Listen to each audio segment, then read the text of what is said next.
Jack Wilson regarde sa femme Megan préparer soigneusement son sac depuis la porte de sa chambre.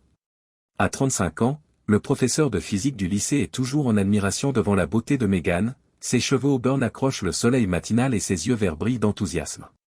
10 ans de mariage plus tard, elle peut encore faire battre son cœur à tout rompre. S'appuyant sur le cadre de la porte, Jack demanda, « Es-tu sûr d'avoir tout ce qu'il te faut pour la conférence ?» Megan se détourna de son emballage et commença à sourire doucement. « Je pense que 5 jours à Chicago me permettront d'être prête à tout. » Jack acquiesça, le regard fixé sur la lingerie que Megan rangeait et pliait soigneusement dans ses bagages. Il savait que la dentelle exquise faisait partie de la parure qu'il lui avait offerte pour leur anniversaire le mois dernier. L'idée qu'elle veuille emporter quelque chose d'unique, même pour un voyage d'affaires, lui réchauffa la poitrine. « Je vois, » dit-il en souriant. Les joues de Megan rougirent légèrement. « On ne sait jamais. On pourrait avoir un dîner chic ou quelque chose comme ça. » Jack remarqua le soin que Megan apportait à son apparence alors qu'elle continuait à faire ses valises. Ce matin-là, elle avait passé 20 minutes de plus à se maquiller méticuleusement avec le fard à paupières et le mascara qu'elle réservait habituellement pour les soirées en amoureux. Ses cheveux étaient ondulés, loin de son chignon désordonné habituel pour le travail. « Tu t'es mise en valeur pour cette conférence ?» dit Jack. « Il doit y avoir des gens importants là-bas. » Ne croisant pas son regard, Megan haussa les épaules. « Je veux juste faire bonne impression, c'est tout. » Jack la regarda s'asperger avec le parfum coûteux qu'il avait offert avec sa lingerie d'anniversaire. L'air sentait bon le jasmin et la vanille, ce qui lui rappela les moments d'intimité qu'ils avaient passés ensemble. Jack ressentit quelque chose qu'il n'arrivait pas à définir lorsque Megan ferma sa valise, probablement de la méfiance. Il a tout de suite écarté cette sensation. C'était Megan, sa femme, son amie la plus proche, la femme en qui il avait le plus confiance. Il demanda, « Tout est prêt ?» en feignant un sourire. Megan acquiesça et poussa son sac jusqu'à la porte. « Je pense que oui. Je t'appellerai tous les soirs, je te le promets. » Elle se pencha, pressa ses lèvres contre les siennes dans un baiser prolongé qui laissa Jack légèrement essoufflé. Elle a retiré ses doigts qui suivaient sa mâchoire. Elle dit, « Tu vas me manquer ?» à voix basse. « Tu me manqueras aussi, » dit Jack. « Passez un bon moment. N'oublie pas de me ramener un souvenir. » Megan rit, le son est léger et musical. « Naturellement, je t'aime. » Jack appela, « Je t'aime aussi », lorsqu'elle descendit les marches. Par la fenêtre, il salua Megan qui s'éloigna après avoir chargé son sac dans sa voiture et tourné au coin de la rue, hors de vue. La maison semblait particulièrement vide sans elle. Jack se débarrasse de la morosité ambiante et va préparer du café dans la cuisine avant de corriger les devoirs. Alors qu'il se trouvait à la table de la salle à manger avec une pile de tests de physique, son téléphone a vibré à l'approche d'un SMS. Jack fut surpris de trouver un numéro non identifié sur l'écran alors qu'il s'attendait à ce que Megan soit là. Elle était arrivée à l'aéroport sans incident. Jack fixa le texte, le lisant en boucle tandis que ses sourcils se fronçaient à la lecture du message énigmatique, « Astérisque votre femme n'est pas celle que vous croyez. Vérifiez la liste des invités de l'hôtel Palmer. » Astérisque.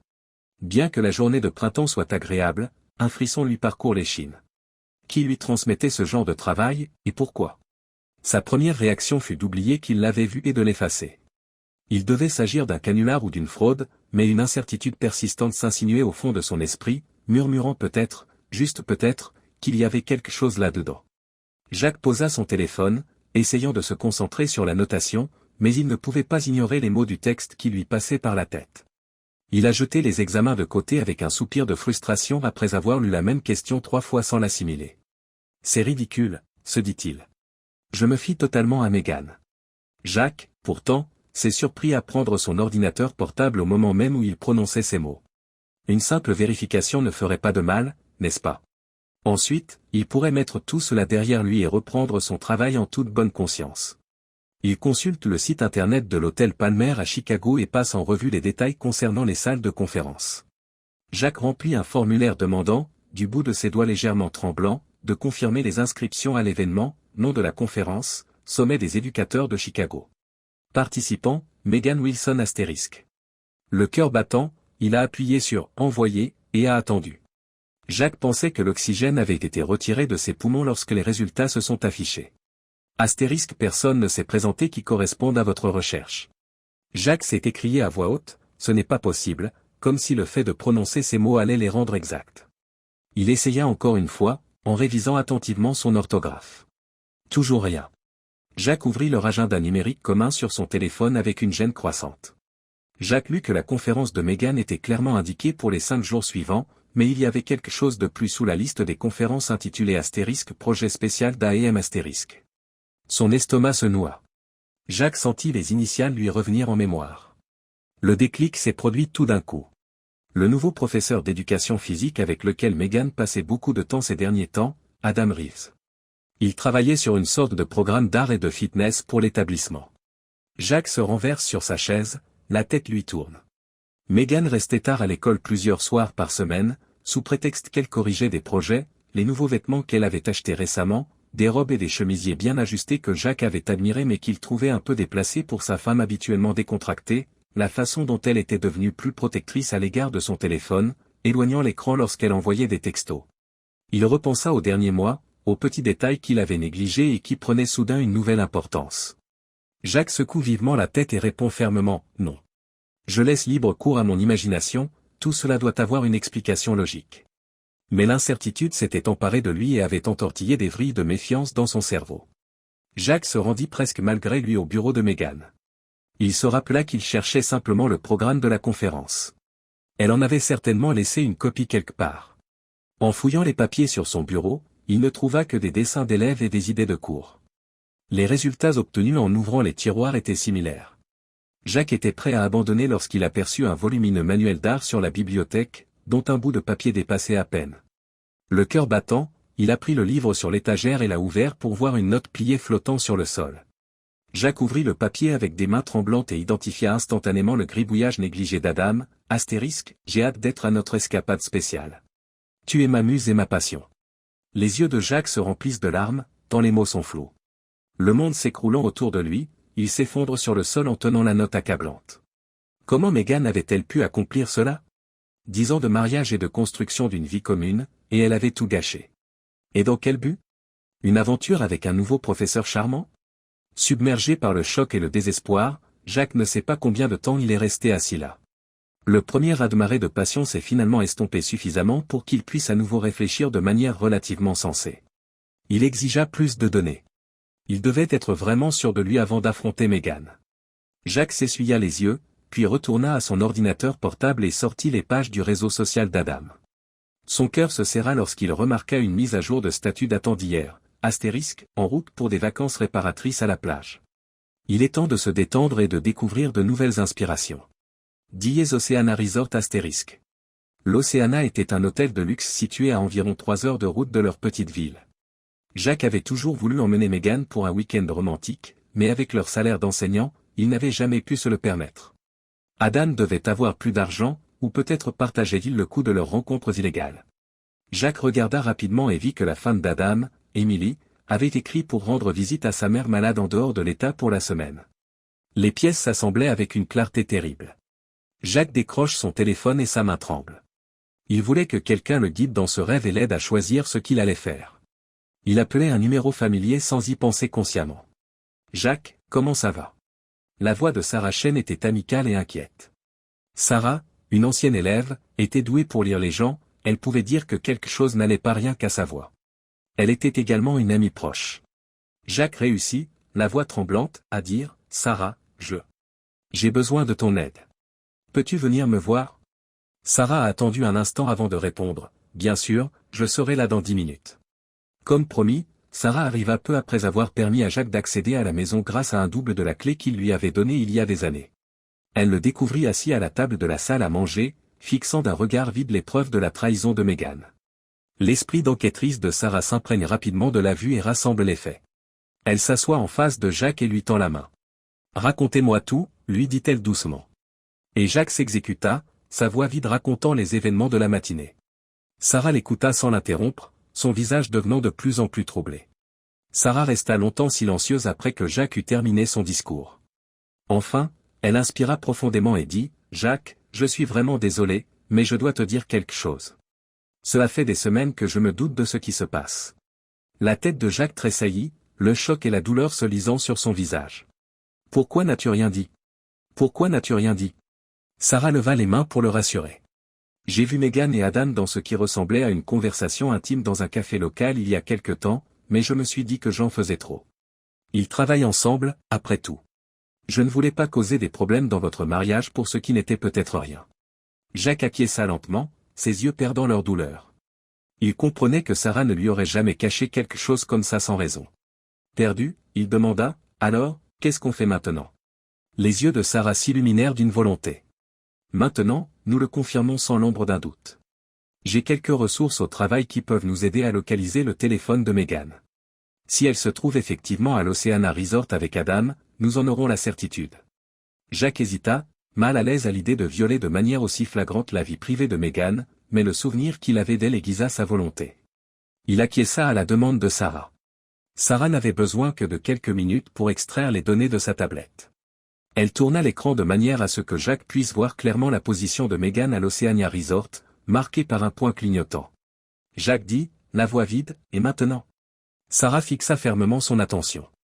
Maintenant, nous les affrontons, Jacques. Laisse-moi t'accompagner pour te soutenir et te protéger. Tu ne devrais pas faire ça tout seul. Jacques s'agite, mais Sarah lui coupe l'herbe sous le pied. Tu n'es pas en état de conduire, de toute façon. Nous allons réserver une chambre à mon nom pour qu'il ne te voie pas arriver. Ensuite, tu pourras décider de la façon dont tu veux gérer la confrontation. Le nom n'est pas une réponse à cette question. Jacques sentit une paix inhabituelle s'installer en lui pendant que Sarah organisait les choses. Bien qu'atténué maintenant par une détermination sans faille, le premier choc et l'agonie persistaient néanmoins. Meghan et Adam pensaient pouvoir se moquer de lui. Il allait leur démontrer à quel point il se trompait. « Je sais comment je veux gérer cette situation », déclara Jacques lorsque Sarah raccrocha le téléphone avec le centre de villégiature. Elle posa une question sourcilleuse. Jacques répondit, à ma façon, retrouvant son assurance d'antan. « Et je vais avoir besoin de ton aide pour organiser quelque chose avant de partir. » Sarah acquiesça, un petit sourire se dessinant sur les bords de sa bouche. « Comme tu veux, Jacques. Faisons en sorte qu'il regrette de t'avoir trahi. » Jacques ressentit un flot d'émotions tandis qu'il rassemblait ce dont ils avaient besoin et se dirigeait vers la voiture de Sarah, colère, blessure, trahison, accompagnée d'une sinistre satisfaction face au plan qui se développait dans son esprit. Une chose était sûre, Meghan et Adam regretteraient de n'avoir jamais pensé à leur petite escapade, spéciale, à la fin de cette confrontation. Jacques a secrètement mis en place un lien de diffusion en direct sur son téléphone vers la page des médias sociaux de l'université, se préparant à l'avance à la rencontre. Même s'il n'était pas encore sûr de la manière dont il l'utiliserait, il voulait être prêt à tous les scénarios. Alors qu'il se dirigeait vers l'Oceana Resort, la tête de Jacques tournait avec toutes les possibilités qui s'offraient à lui. Lorsque Meghan le verrait, que ferait-elle? Elle s'efforcerait de créer quelle justification? Et surtout, comment s'assurer que Jane et Adam paient le prix fort pour leurs actes? Les réponses à ces questions se trouvaient dans l'opulente station balnéaire, où sa femme se sentait à l'abri de toute interrogation. La mâchoire de Jacques se resserra tandis qu'il regardait le paysage défiler par la fenêtre. Dans peu de temps, très bientôt, il obtiendrait ses réponses et son châtiment. Jacques et Sarah arrivèrent dans la gracieuse allée circulaire de l'Oceana Resort, le soleil de l'après-midi étant bas dans le ciel. Avec son extérieur d'un blanc immaculé et ses plantes parfaitement entretenues, la vaste propriété côtière rayonnait d'opulence. Jacques aurait pu s'émerveiller de la beauté du site dans d'autres conditions, aujourd'hui, il s'agit simplement d'un terrible rappel de la trahison de Meghan. En sortant Jacques de la voiture, Sarah lui serre doucement le bras.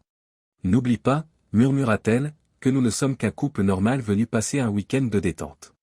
Pas besoin d'attirer l'attention sur nous. » Jacques acquiesça et se força à adopter un regard bienveillant. Au cours des dernières 24 heures, il s'était entraîné à masquer ses émotions réelles. Un mensonge de plus dans un océan de fausseté, c'était quoi? Sarah s'intégra parfaitement lorsqu'ils arrivèrent à la réception. Elle gloussait et papillonnait autour du concierge, racontant l'histoire d'une retraite romantique dont elle avait bien besoin. Jacques se joignit à elle, son bras autour de la taille de Sarah, essayant de ne pas remarquer que son ventre se retournait. « Et voici vos cartes clés, M et Madame Chen, » répondit gentiment le concierge. « Vous êtes dans la chambre 712. J'espère que vous passerez un excellent séjour parmi nous. » « Merci beaucoup, » dit Sarah avec amitié. « Je suis certaine que nous le ferons. » Le cœur de Jacques commença à s'emballer tandis qu'il se dirigeait vers l'ascenseur. Il n'était plus très loin. Dans quelques minutes, il rencontrerait personnellement Meghan et son partenaire. Il inspira profondément, cherchant à se recentrer. Sarah lui serra doucement la main. « Tu l'as, Jacques.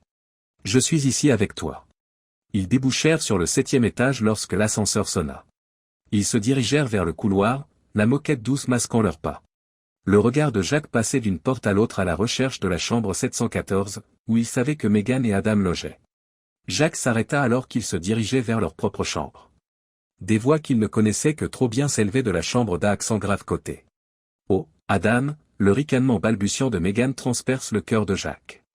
Ce soir va être notre soirée la plus passionnée, j'ai hâte de te montrer ce que j'ai apporté. Je parie que c'est ce petit numéro rouge, répond la voix grave d'Adam. Celui qui me rend folle. Mon Dieu, Meghan, tu es insatiable. Seulement pour toi, bébé, dit Meghan.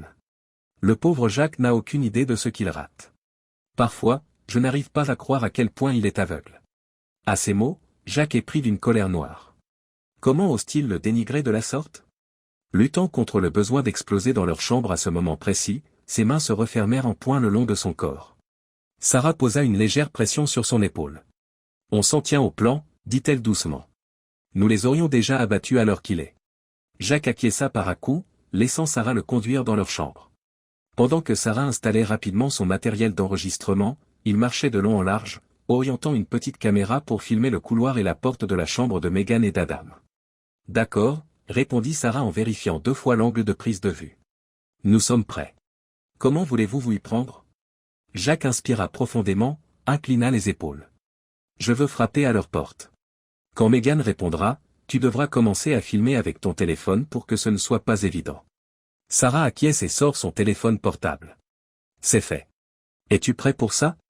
Jacques a répondu avec découragement, comme je ne le serai jamais. Sarah se positionna légèrement derrière Jacques et porta négligemment son téléphone à côté d'elle. Jacques leva la main et frappa fermement à la porte de la chambre 714. À l'intérieur, il y eut une période de calme et d'incertitude. Puis des pas se firent entendre dans la direction voulue. Jacques se reprend lorsque la porte s'ouvre. Meghan se tenait là, vêtue d'une robe de chambre en soie, les joues rougies et les cheveux ébouriffés. Ses yeux s'écarquillent à l'arrivée de Jacques. « Jacques, commença-t-elle, que fais-tu ici ?» Jacques murmura, la voix étrangement calme, surpris, « Chérie ? J'ai pensé t'accompagner à cette conférence des enseignants. » Le visage de Meghan perd ses couleurs, et derrière elle, Adam apparaît dans l'embrasure de la porte, tout aussi stupéfait. Meghan commence à dire, « Jacques, je peux t'expliquer », mais Jacques lui coupe la parole en levant la main. « Oh, je suis sûr que vous pouvez, » répond-il froidement. « Je trouve très intéressante la façon dont vous décrivez le temps que vous passez avec Adam alors que vous devriez être à Chicago pour une conférence. » Meghan et Adam échangèrent des regards terrifiés, essayant manifestement de démêler leur histoire. Jacques sourit presque en voyant la facilité avec laquelle leur fausseté s'effondrait. « Ce n'est pas ce que l'on croit, » dit Adam, sans conviction. Jacques haussa un sourcil, « Vraiment ? S'il vous plaît, éclairez-moi sur ce qui se passe vraiment ici. Ma femme semble avoir une liaison avec un collègue de travail. » Les larmes coulent dans les yeux de Meghan. « Jacques, pourrions-nous en discuter en privé ?» Jacques demande, d'un ton à peine doux, « Pourquoi ? Vous ne sembliez pas très préoccupé par la vie privée lorsque vous vous moquiez de moi il y a quelques minutes. Qu'avez-vous dit? Que je suis inconsciente de ce que je rate? » Meghan blanchit, puis se rendit compte qu'elle avait été entendue. Adam s'avance, essayant de donner l'impression qu'il a de l'autorité, même s'il ne porte qu'un caleçon. « Écoute, Jacques, c'est une affaire privée entre. » Jacques dit, « Une affaire privée ?» sa voix s'élevant. « Je crois que vous avez renoncé à votre droit à la vie privée lorsque vous avez accepté de coucher avec ma femme. » Attirés par le bruit, les gens commençaient à sortir de leur chambre. Sarah s'est approchée et a posé une main froide sur le bras de Jacques. À voix basse, elle dit, « Peut-être devrions-nous faire entrer tout cela à l'intérieur. » Jacques acquiesça, guidant Meghan et Adam dans leur chambre. Sarah les suivit en fermant la porte derrière eux. Meghan insiste, son étonnement cédant la place à l'indignation, « Qui est-elle » Jacques dit froidement, « C'est Sarah. Mon amie est la preuve de votre adultère. » Témoin, balbutie Adam. « À quoi diable jouez-vous, Wilson ?» Jacques se tourna vers son sac et l'ignora. Il l'ouvrit doucement et commença à débarrasser soigneusement le lit de ses vêtements. Meghan dit, la voix tremblante, « Qu'est-ce que tu fais ?» Jacques a répondu sans détour, « Je défais mes valises. J'espère que vous ne verrez pas d'inconvénient à ce que je me joigne à votre petit voyage, j'ai réservé la chambre voisine pour la semaine. » Adam a objecté en disant, « Tu ne peux pas faire ça. Notre chambre est celle-ci. » Jacques le fixe d'un œil féroce. « En fait, je peux. Vous pouvez partir si vous n'êtes pas à l'aise. Mon nom est inscrit sous cette chambre et je l'ai payé avec ma carte de crédit. » Meghan et Adam se regardent, impuissants, alors que leur retraite romantique s'effondre autour d'eux. Meghan demande, Jacques, s'il te plaît. Parlons-en. Nous pouvons trouver une solution. Jacques dit, oh, on va en parler. Nous avons toute la semaine pour parler de la façon dont tu as trahi notre mariage et tourné nos vœux en dérision, mais pour l'instant, je suis fatigué de la route, je crois que je vais me coucher tôt. Jacques se dirige alors doucement vers la porte voisine, la déverrouille et disparaît dans sa propre chambre, laissant Meghan et Adam encore étonnés. Le lendemain matin, l'aube était brillante et claire, le soleil joyeux contrastant fortement avec le stress qui régnait dans les chambres 712 et 714. Jacques n'avait pratiquement pas dormi, son esprit débordant d'idées et de possibilités. Il avait passé la plus grande partie de la soirée à s'organiser avec Sarah et à préparer leur prochaine rencontre. Jacques frappa à la porte du voisin à 9 heures précises. Il est entré à l'aide de sa carte magnétique, mais n'a pas obtenu de réponse. Blottis l'un contre l'autre sur le lit, Meghan et Adam semblaient ne pas avoir dormi non plus. À l'arrivée de Jacques, il sursaute, Sarah les suit de près. « Bonjour », répond Jacques avec amabilité. « J'espère que vous avez bien dormi, aujourd'hui est une journée mouvementée. »« Qu'est-ce que tu racontes ?» demanda Adam, son arrogance de la nuit précédente s'étant ostensiblement estompée. Jacques eut un sourire, mais il resta à l'abri des regards. « Nous voulons avoir une petite discussion avec Emily. Je pense qu'elle mérite de savoir ce qui s'est passé, et vous ?» Le visage d'Adam se transforma en un blanc incolore. « Votre femme, Emily, vous ne pouvez pas. » Jacques a coupé, « Je peux et je vais le faire. En fait, j'ai déjà tout arrangé. Elle passera un appel vidéo dans environ, il consulta sa montre, 5 minutes. » Meghan commença à pleurer. « Jacques, s'il te plaît, ne fais pas ça, on peut régler ça entre nous, ce n'est pas la peine d'impliquer quelqu'un d'autre. » « Tu as impliqué Emily au moment où tu as décidé de coucher avec son mari, répond Jacques sèchement. Elle a le droit de savoir. Les 5 minutes qui suivent se déroulent dans une tension tranquille. Jacques installa doucement l'ordinateur portable de Sarah pour la vidéoconférence, tandis que Meghan et Adam se parlaient à toute vitesse, essayant de trouver une solution. L'ordinateur portable a signalé un appel imminent à 9h05 précise. Jacques a répondu, et l'expression perplexe d'Emily a pris le devant de la scène à la télévision. Regardant la caméra, elle demande, « Jacques, que se passe-t-il ? Tout va bien ? » « Bonjour, Emily, dit Jacques doucement. Tournant l'ordinateur pour qu'Emily puisse voir le couple coupable recroquevillé sur le lit, il dit, « J'ai peur d'avoir des nouvelles difficiles à partager avec vous. Adam et Meghan sont ici avec moi. » Son incertitude s'est transformée en choc, puis en douleur à mesure qu'elle prenait conscience de la situation. Elle murmura, « Adam. Qu'est-ce que vous faites ici ? Vous prétendiez être à un séminaire de formation. » Adam ouvrit la bouche, mais rien ne sortit. Meghan détourna le visage d'Emily, enfoui dans ses mains. Jacques expliqua les circonstances avec autant d'empathie qu'il le pouvait. Il a parlé à Emily de la liaison, de la malhonnêteté et de la « conférence des enseignants », une retraite romantique en fait. Les larmes coulant sur son visage, Emily écoutait dans un silence étonné. Elle s'est concentrée sur Adam lorsque Jacques est parti. Elle a avalé un « Comment as-tu pu ? Après tout ce que nous avons vécu, je t'ai fait confiance. » Adam bafouille de maigres excuses et justifications, mais Emily lui coupe la parole. Sa voix se brise. « Je ne peux pas. Je ne peux pas m'occuper de ça maintenant, » murmura-t-elle. « Je vais faire emballer tes affaires et les confier à ton frère, j'ai besoin de temps pour réfléchir.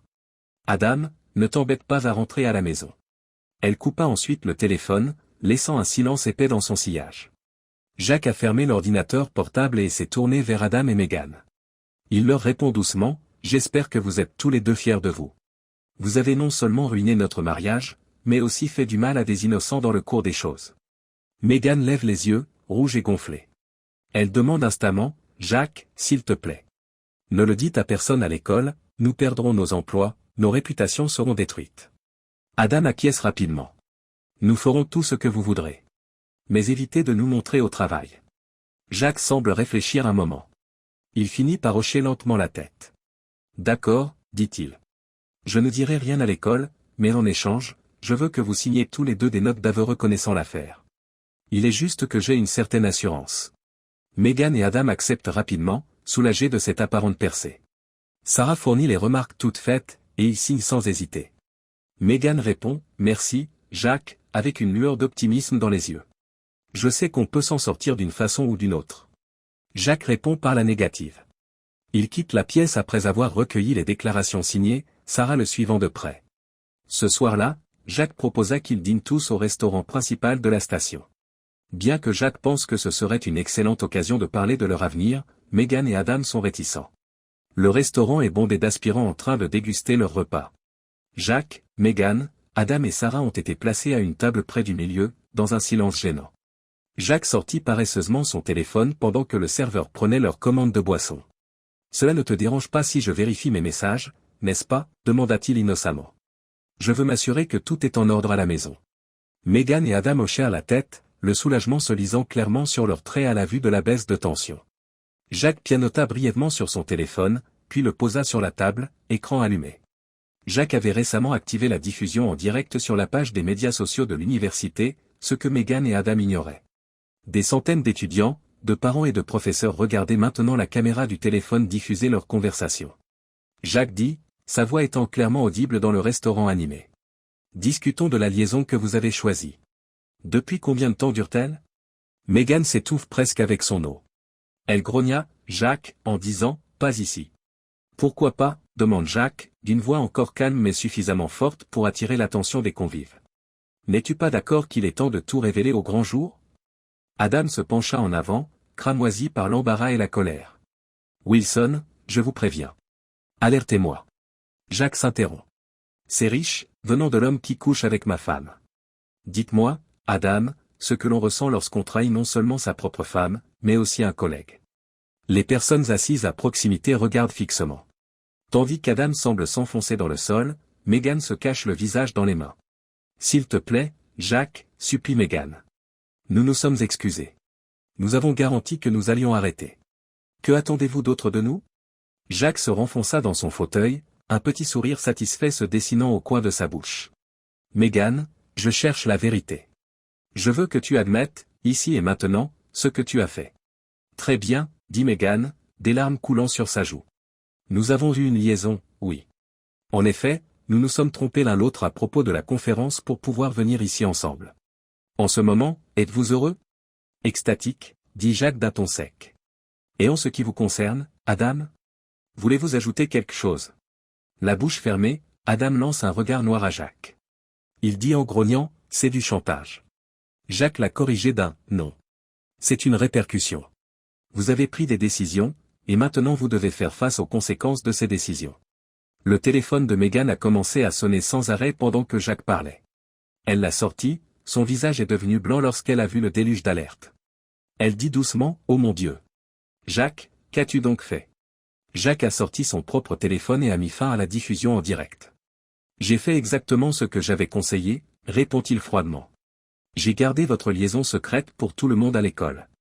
Ils ont pu le constater par eux-mêmes. » Pour Meghan et Adam, la vérité est tombée d'en haut.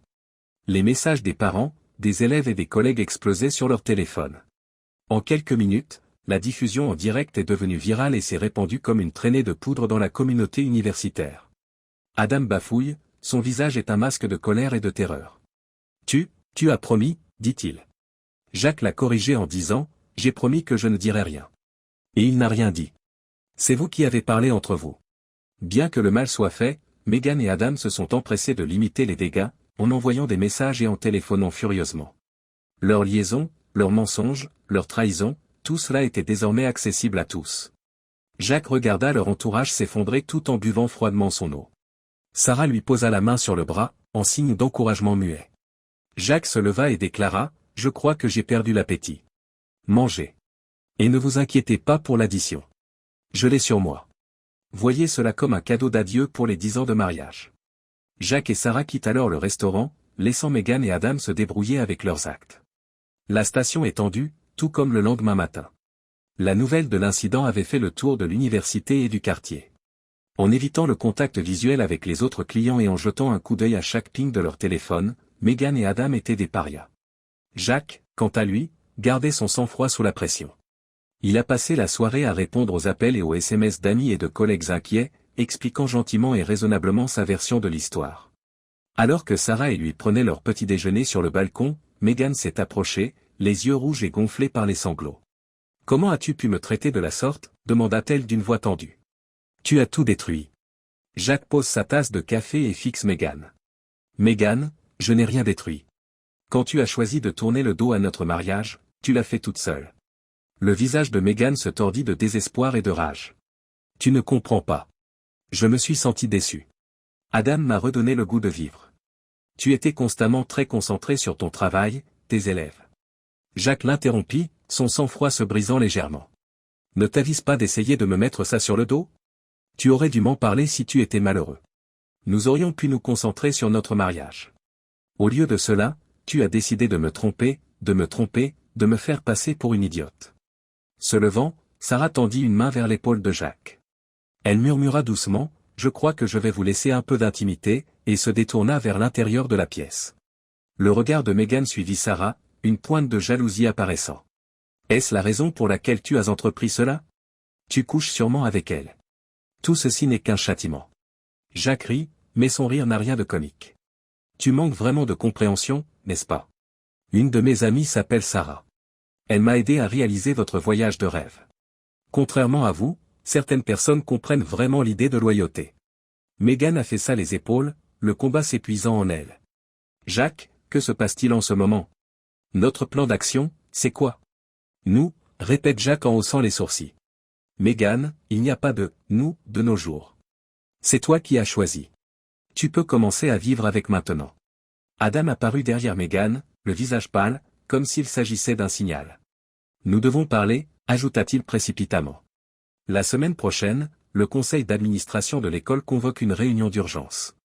Ils veulent que tout le monde aide à expliquer ce qui s'est passé. Megan se tourna vers Jacques, les yeux suppliants. « Jacques, je t'en prie. Tu nous dois de l'aide. Si nous perdons notre emploi. » Jacques se lève, le visage crispé. « Je n'ai rien à faire. Chacun de vous a fait son lit. Vous pouvez vous y coucher maintenant. » Il ajouta, plutôt sarcastique, « Je suppose que vous en avez déjà fait beaucoup. » Le visage d'Adam devint rouge de colère. Le poing serré, il se dirigea vers Jacques. « Espèce de bâtard hautain. Tu te crois bien supérieur à nous. Jacques ne bronche pas, je n'ai jamais trompé mon partenaire. Je n'ai pas menti à toutes les personnes que je connaissais. C'est pourquoi, Adam, je crois que je suis meilleur que vous. Et les gens intelligents vont s'en aller tout de suite. » La voix de Jacques a quelque chose qui fait qu'Adam s'arrête. La confiance nouvellement acquise par Jacques semblait rebondir sur l'intimidation physique qui aurait pu fonctionner plus tôt. « Ce n'est pas fini, » grogne Adam en se retournant pour partir. « Oh, je crois que si, » dit Jacques en le suivant. « Au fait, j'ai déjà parlé à mon avocat.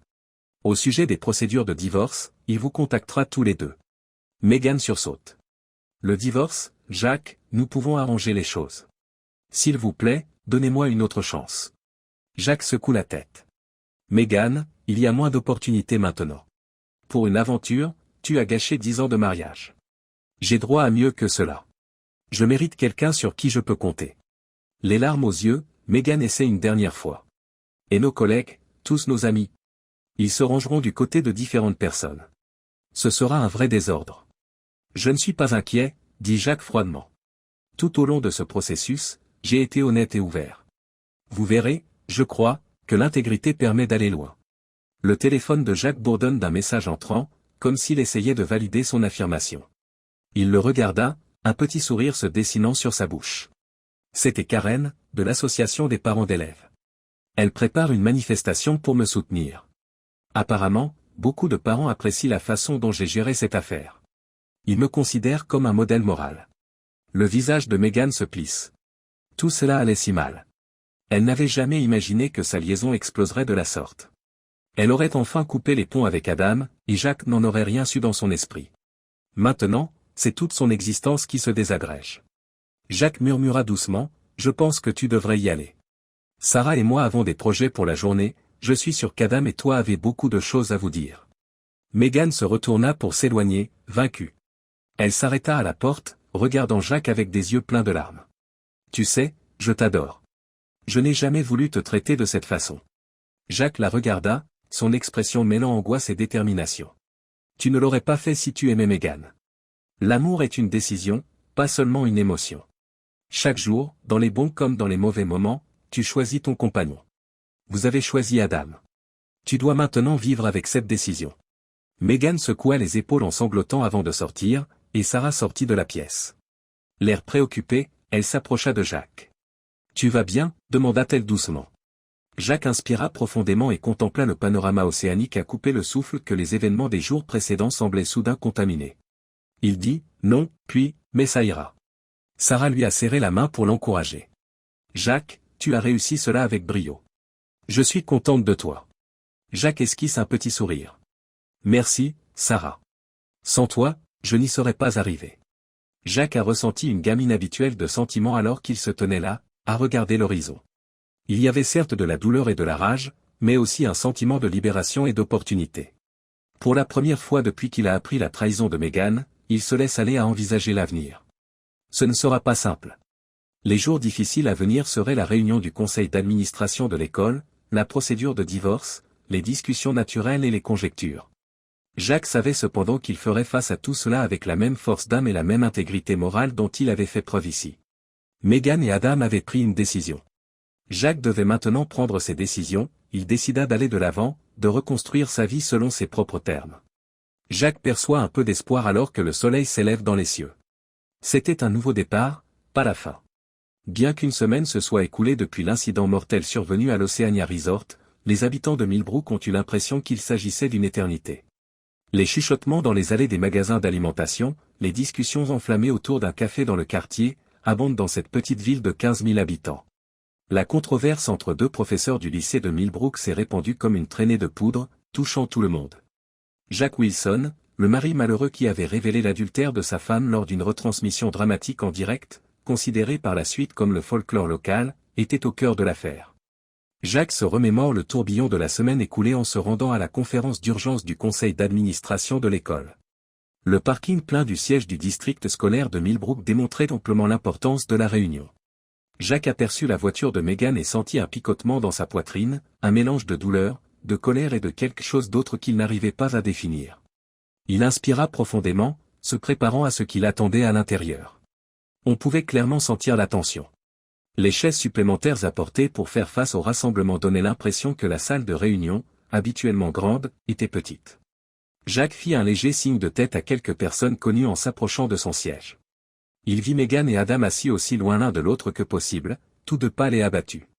Eleanor Simons, la présidente du conseil d'administration, commença d'une voix qui perçait les chuchotements à parler du plus récent incident impliquant 3 employés. Nous entendrons toutes les parties concernées avant de prendre une décision, dit-elle. Jacques a été invité à prendre la parole en premier. Il sentit que tout le monde le regardait lorsqu'il se leva. C'était son moment, celui de la vérité plutôt que celui de la vengeance. Jacques dit, membre du conseil d'administration, collègues enseignants, membres de la communauté, d'une voix calme et sans ambiguïté. Je me tiens devant vous aujourd'hui non pas en tant que victime, mais en tant que personne qui croit au pouvoir de l'éducation et à la responsabilité que nous avons envers nos élèves. Il a ensuite détaillé ses 10 années de service au lycée de Millbrook, montrant des compliments, des notes de remerciement d'élèves et des preuves de plusieurs programmes extrascolaires qu'il avait lancés ou soutenus. Enseigner n'est pas seulement un travail pour moi, a déclaré Jacques, visiblement motivé par chaque syllabe. Chaque jour, j'essaie d'inspirer mes élèves, de leur montrer les merveilles de la science et la nécessité de l'intégrité. Pendant qu'il parlait, Jacques a remarqué la présence de certains de ses étudiants actuels et passés dans le public. Ils lui ont adressé un signe de tête bienveillant, certains ont même essuyé des larmes. Jacques a ajouté, la voix un peu chevrotante, « Je ne prétendrai pas que les événements de la semaine dernière n'ont pas été dévastateurs sur le plan personnel. J'ai choisi de faire face à la situation avec honnêteté et dignité, non pas dans mon intérêt, mais dans le leur. » Il fait un geste vers les étudiants assis ici. Ils nous observent et apprennent de nous dans toutes les sphères de notre vie, et pas seulement dans la salle de classe. Jacques a terminé son discours et l'assemblée s'est mise à applaudir. Avant de demander à Meghan de prendre la parole, Eleanor Simons a dû faire régner l'ordre. Meghan est montée sur l'estrade, sans son assurance habituelle. Elle se tourna vers Jacques, puis se détourna rapidement, incapable de soutenir son regard. Meghan commença, sa voix dépassant à peine un murmure, « Je sais que ce que j'ai fait était mal. » Elle a tressailli à cause du grincement du microphone. Elle s'est arrêtée pour se ressaisir, puis a continué. « J'ai fait une terrible erreur, mais je suis une excellente enseignante, mes élèves m'aiment, et ma vie personnelle ne devrait pas affecter mon statut professionnel. Mon programme d'art a permis à l'école d'être reconnu. » Son appel se heurte à un silence de pierre. Jacques observe les membres du conseil d'administration qui se regardent les uns les autres d'un air incompréhensible. Adam est le dernier à prendre la parole. Il se dirigea vers l'estrade avec une prestance qui semblait déplacée compte tenu de la situation. Se penchant dans le micro, il dit, « Écoutez, poursuit-il, ce qui s'est passé entre Meghan et moi était consensuel. C'était une erreur, bien sûr, mais ce n'est pas comme si nous avions commis un crime. Je n'ai été qu'un atout pour cette école depuis mon arrivée, le programme d'éducation physique n'a jamais été aussi fort. Jacques sent l'humeur de Meghan s'alourdir au fur et à mesure qu'Adam minimise son implication dans l'affaire. La tentative d'Adam de se soustraire aux circonstances n'allait manifestement pas bien avec elle. Eleanor Simons demande une petite pause pendant que le conseil débat à la suite des 3 orateurs. Tout le monde dans la salle attendait la décision, et le suspense était intolérable. Les membres du conseil affichent des mines tristes lorsqu'ils reviennent. Eleanor se racle la gorge et prend la parole au nom de la salle. Le conseil a pris sa décision après mûre réflexion, dit-elle. Monsieur Wilson, nous ne voyons aucune raison de prendre des mesures à votre encontre. Vous conserverez votre poste au lycée de Millbrook. Votre dossier est remarquable et vous avez fait preuve de professionnalisme tout au long de cette période difficile.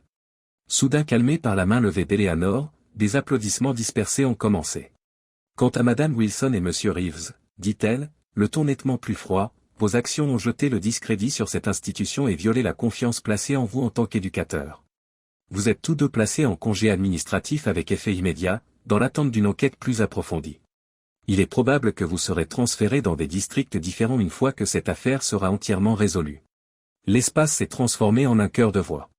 Meghan se mit à pleurer, et Adam frappa du poing sur la table devant lui. Jacques, quant à lui, garda son sang-froid et acquiesça silencieusement à son choix. Jacques s'est rendu compte qu'il était entouré de sympathisants lorsque la séance a été levée. Ses collègues lui ont dit qu'ils le soutenaient, ses parents lui ont donné une tape dans le dos et ses élèves lui ont raconté comment il avait changé leur vie. Les larmes aux yeux, une jeune fille timide, Emily, s'est approchée de Jacques. Monsieur Wilson, murmure-t-elle d'une voix tremblante. Je voulais juste que vous sachiez que vous m'avez montré que je pouvais faire n'importe quoi si j'y mettais du mien. Vous m'avez aidé à vouloir devenir scientifique. Jacques eut une boule dans la gorge.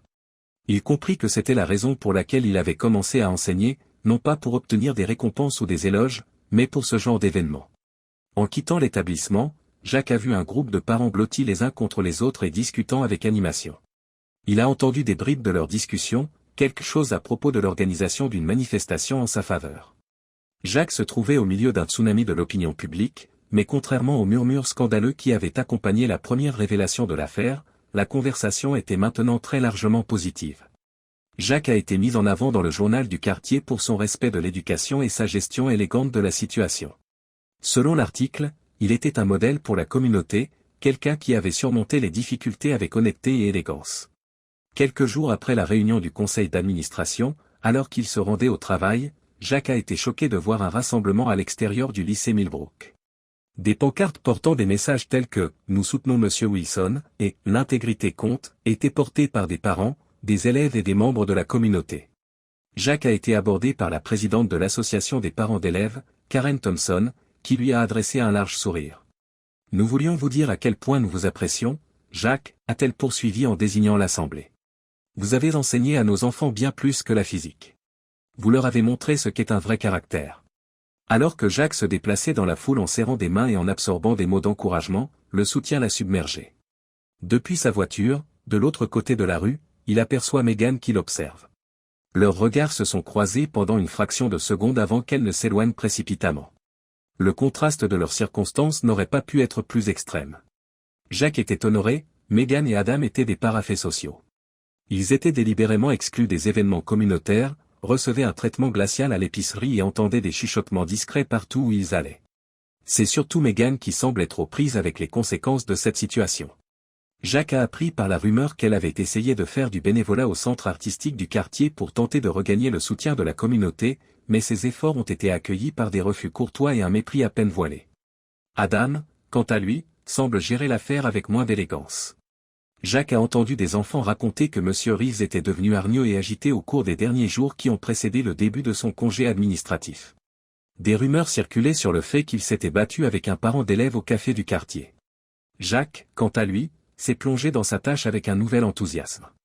Bien qu'il ait toujours voulu être entraîneur de l'équipe scientifique de l'école, il n'avait jamais eu le temps de se porter volontaire. Le club a commencé à s'épanouir sous sa direction. Les soirées au laboratoire étaient consacrées à des projets d'étudiants et Jacques découvrait l'orientation à donner à ses heures en guidant de jeunes cerveaux à travers les merveilles de la science. C'est au cours de l'une de ces réunions qu'il a appris une nouvelle qui allait tout changer. Monsieur Wilson. s'écrie Zoé, l'une de ses meilleures élèves, en pénétrant dans le laboratoire un soir. Nous avons fait demi-tour. Nous nous sommes qualifiés pour le titre national. En regardant les visages brillants de son équipe, Jacques ressent une vague de fierté. Dans les annales de l'institution, c'était la première fois qu'il se qualifiait au niveau national. Jacques s'est retrouvé seul dans le laboratoire alors que l'effervescence retombait et que les étudiants commençaient à faire leurs valises pour la soirée. Assis à son bureau, il ressent toute une gamme d'émotions, la fierté de la réussite de ses élèves, sans aucun doute, mais aussi la conscience mélancolique que ce chapitre de sa vie s'achève. Cela faisait déjà plusieurs semaines qu'il pensait à un changement. L'offre était venue de nulle part, un poste d'enseignant de haut niveau dans une école aimantée d'un autre État pour les sciences et la technologie. Jacques avait d'abord écarté l'idée, Millbrook était sa maison et son quartier. Mais l'idée a commencé à germer au fur et à mesure que les jours passaient et que le poids des événements précédents pesait sur lui. Jacques a pris rendez-vous avec le directeur Roger le lendemain pour discuter de son choix. Alors que Jacques précise sa pensée, l'homme plus âgé l'écoute attentivement et hoche la tête en signe de compréhension. Roger a répondu, en s'inclinant dans son fauteuil, « Nous serons désolés de vous perdre, Jacques, mais, je comprends. Souvent, ce dont nous avons besoin, c'est d'un nouveau départ. Vous avez fait des choses merveilleuses ici, je ne doute pas que vous continuerez à le faire ou que vous alliez. » Une fois sa décision prise, tout s'est enchaîné rapidement. Jacques a planifié son déménagement tout en se consacrant à la préparation de ses enfants pour le championnat national. La nouvelle de son départ imminent a fait le tour de la ville et de l'école, accueillie avec un mélange de chagrin et d'espoir. 3 mois après le jour fatal de l'Oceania Resort, Jacques est assis dans le bureau de son avocat et termine les derniers papiers du divorce. La procédure avait été étonnamment transparente. Meghan avait accepté les exigences de Jacques sans trop protester, peut-être par culpabilité ou pour éviter une plus grande controverse. Jacques sentit un poids se détacher de ses épaules lorsqu'il quitta le bureau en emportant les papiers du divorce. C'était vraiment terminé. Il pouvait aller de l'avant, commencer une nouvelle vie. Jacques était en train d'emballer ses dernières possessions tard dans la nuit précédant son départ lorsque la sonnette de la porte a retenti. Meghan se tient debout, minuscule et sans défense, lorsqu'il ouvre la porte. Elle hésite. « Je dois faire le tri dans mes dernières possessions. » Jacques acquiesce et se détourne pour la laisser entrer. Ils se déplacent l'un vers l'autre avec inquiétude, la familiarité d'une décennie passée ensemble se heurtant à la distance qui les sépare. Meghan ne cessait de fixer Jacques pendant qu'elle rangeait ses affaires, ouvrant la bouche comme si elle voulait parler, mais elle se ravisa. Elle se tourne vers lui en dernier, prête à partir. La voix tremblante, « Jacques, commence-t-elle, je sais que je n'ai pas le droit de demander cela, mais, y a-t-il une chance quelconque? Je te jure que j'ai changé. Je trouve toujours de l'amour en toi. » Jacques se tourna vers elle pour la première fois depuis des mois, il la regarda presque fixement. Il vit la femme qu'il avait appris à aimer toutes ces années auparavant, la femme avec laquelle il avait créé une vie. Il a également remarqué la femme qu'il avait trompée, qui s'était retournée contre lui dans son dos. Il lui a dit gentiment, « Meghan, je suis désolé, mais non.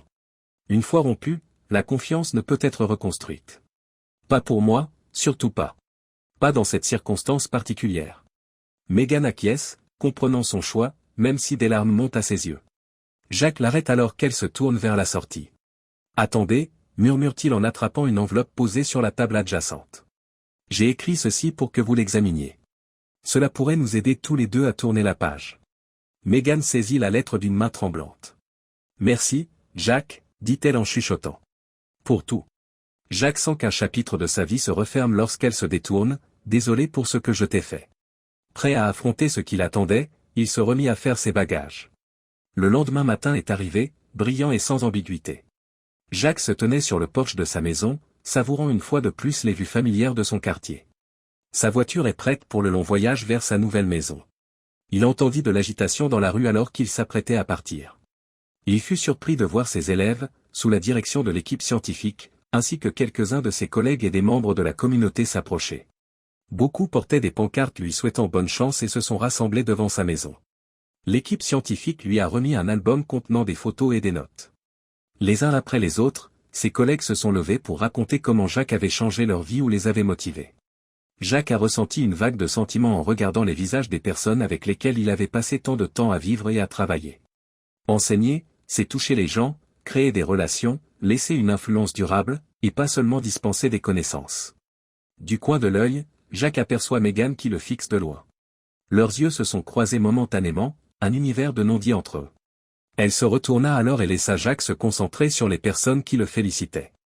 Jacques monta enfin dans sa voiture après de nombreuses accolades, poignées de main et promesses de rester en contact. En regardant Millbrook s'estomper dans son rétroviseur alors qu'il s'éloignait, il a ressenti toute une gamme d'émotions pour ce qui l'attendait. Des kilomètres plus loin, Jacques s'est arrêté pour réfléchir. Bien qu'il en soit ressorti plus fort, plus confiant en lui-même et en ses idéaux, les derniers mois avaient été les plus difficiles de sa vie. Il se dirigeait vers de nouvelles possibilités, de nouveaux défis et une chance d'influencer de nombreuses autres jeunes vies, mais il laissait derrière lui ce qu'il connaissait. Jacques sentit le calme l'envahir alors que le soleil montait dans le ciel. Quel que soit l'avenir, il était prêt à l'affronter sans détour, avec la même honnêteté et la même ferveur qui lui avaient permis de traverser la tempête. Megan était assise seule dans son petit appartement de Millbrook, entourée de boîtes contenant ses affaires. En lisant la lettre de Jacques entre ses mains, elle avait l'impression que c'était la 100e fois. Alors qu'elle considère ces mots, gentils mais fermes, expliquant pourquoi il ne pourrait jamais l'accepter à nouveau et lui souhaitant bonne chance pour l'avenir, les larmes coulent sur son visage. En regardant les photos accrochées au mur, elle se souvient de jours meilleurs, de la vie qu'elle a gâchée dans un moment de faiblesse. Megan a commencé à voir toutes les ramifications de ses actes à mesure que la réalité de sa situation s'est imposée à elle. Elle avait perdu sa maison, son emploi, ses amis et le respect de toute une communauté, en plus de son conjoint. Megan a compris que son chemin d'expiation ne faisait que commencer alors qu'elle était assise là, entourée des ruines de son ancienne vie. Même si le chemin sera long et difficile, elle se promet silencieusement, en pliant la lettre de Jacques et en la rangeant délicatement dans un tiroir, de tirer profit de cette expérience et de changer elle-même. À Millbrook, le soleil s'est couché, créant de larges ombres dans toute la communauté. Un homme se dirigeait vers un nouvel avenir plein d'opportunités dans une voiture. Reconstruire sa vie à partir de zéro s'est avéré difficile dans un petit appartement. Et entre les deux, une société continue, définitivement altérée par le coup imprévu de l'adultère qui a ébranlé leur paisible amour jusqu'à ses fondations.